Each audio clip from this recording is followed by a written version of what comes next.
Really, as a New Yorker who was born in Brooklyn, who walked these streets so many times, I'm very proud to be here to kick off Collectors Café.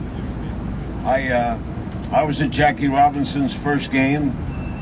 I was 14 years old. I sat in the bleachers at Ebbets Field and watched this incredible man come on the field and change history. Later in life, I would get to interview Jackie Robinson twice. He was an extraordinary man on the field, even more extraordinary off the field. He was eloquent. He was decisive. You felt his presence. He changed the room when he walked in. When I interviewed Dr. Martin Luther King, I introduced him as the founder of the American Civil Rights Movement, and he corrected me and said that Jackie Robinson was the founder of the Civil Rights Movement. But we don't only celebrate Jackie Robinson. We celebrate those that had the guts to sign the contract with Jackie Robinson. We celebrate Branch Rickey. We celebrate, don't ever forget that Jackie took the brunt of the insults, the brunt of the hecklers, the brunt of those that were wrong. You ain't but Jackie. It took a lot of courage Jackie. for the whites that signed him and that risked being put out of business, that said, even at great risk, I'm going to break down the barrier. We celebrate them too, because had they not taken the risk, Jackie couldn't have taken the stand. And you know, at Washington Temple Church, and Jackie Robinson visited our church. I did not understand the significance of Jackie Robinson because I was not born at that time. But when the older people in church, including my mother, began to explain to me how it felt when they were still made to sit in the back of the bus in the South to see a man walk on that field and take the insults, take the castigation and the denigration, and take it with not one response, not one time falling to anger and bitterness. He opened a new way of life to them. And everybody from around the world that comes to New York and sees the lights of Times Square can now, because of you, see the contracts that opened America and made it what it should be. It is appropriate, it is important, it is historic, because this is where American culture comes together at this square. But where American culture came together for us, to seal the deal was the contracts of Jackie Robinson. So we congratulate your vision, we congratulate your risk, we congratulate you for showing America at one of its greatest moments, 47 and in 45, when the color barrier was broken down, and it has never been the same. Thank you, God bless you. I'm definitely proud to be a part of this experience. Jackie Robinson motivated me, motivated my culture, motivated this generation. And this is a celebration about life. This is a celebration of a man that worked so hard and gave that passion, that same passion that I took to my career. But I was able to play sports, to do movies, and also to do music. We talk about a contract for $5,000 and talk about where we've come. To me, to be able to have a business that signed a deal for an 80-20 deal to open up other avenues for this generation, this man has definitely paved the way for hundreds of millions of people. And when you look at baseball, a kid that came up and changed lives, changed the way people think about cultures, no color barriers, somebody that came into a professional sports and made history. And I just want to thank Jackie Robinson for what he done for my culture and for my people. Thank you. Yes! Finally, we are here. I want to just say, and I've been waiting 8 years to say this, and I'm here in the center of the world, Times Square, New York, the People's Square.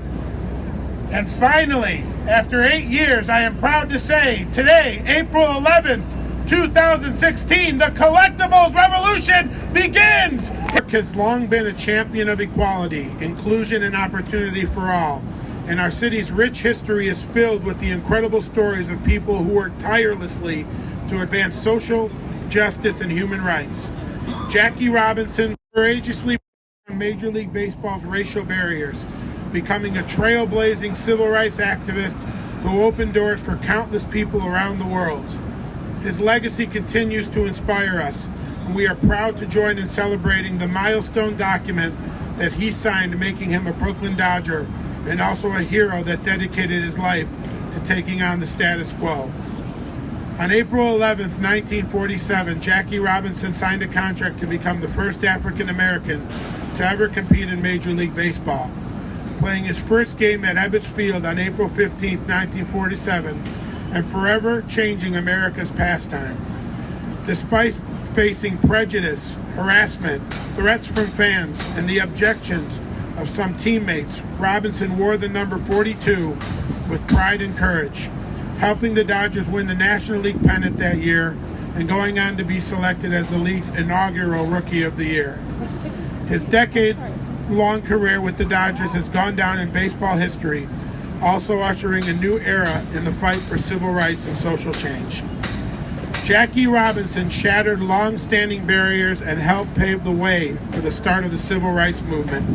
And sharing his contract with New Yorkers will ensure that his story will continue to empower generations of baseball fans, players, community leaders, and citizens who will work towards greater equality.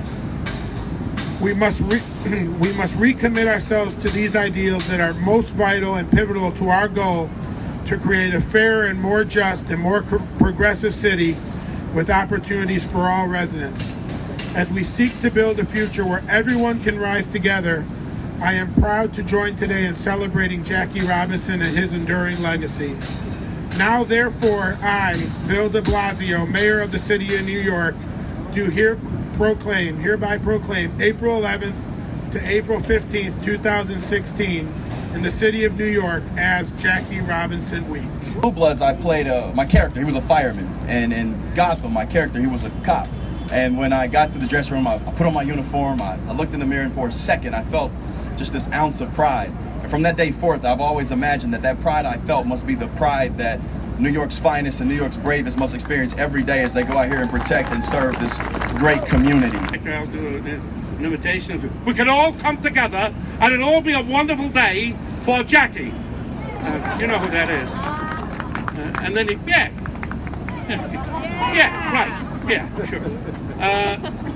I just like to talk to you of the great gift that Jackie gave me, the gift of freedom of racism, because as Brooklyn boys in that era, and when he was playing, I was 8 years old when he started playing, 47.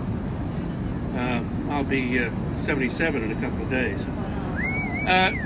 We didn't take it as a black man or a Negro playing on the field. We took it, and I took it, as a great ball player who we loved because of his extraordinary talent and his courage. I came to know what his courage meant when I saw what he went through and doing the research for this sculpture. I'm also a sculptor, ladies and gentlemen. Doing the research for this, when I watched the Jackie's movie that he starred in, I wept several times to see that a gifted, noble, extraordinarily intelligent and talented man would have to go through all of that. It's not the first time in history, but it's a significant time in history. So thank you, Jackie, for the gift of not having ever been a racist and having understood that this is a meritocracy. This great land of ours is all about what you can do, what you will do, what you believe, and has nothing to do with the way you look and the way you think, as long as you think this is the great country that it is. All right, I want to tell you that I just did this sculpture, weeping a number of times. My wife, Dee Dee, had to help me through it because there were times in the middle of the night I said, I can't go on, because it was so emotional. I would like to show you this sculpture now. I hope you all like it.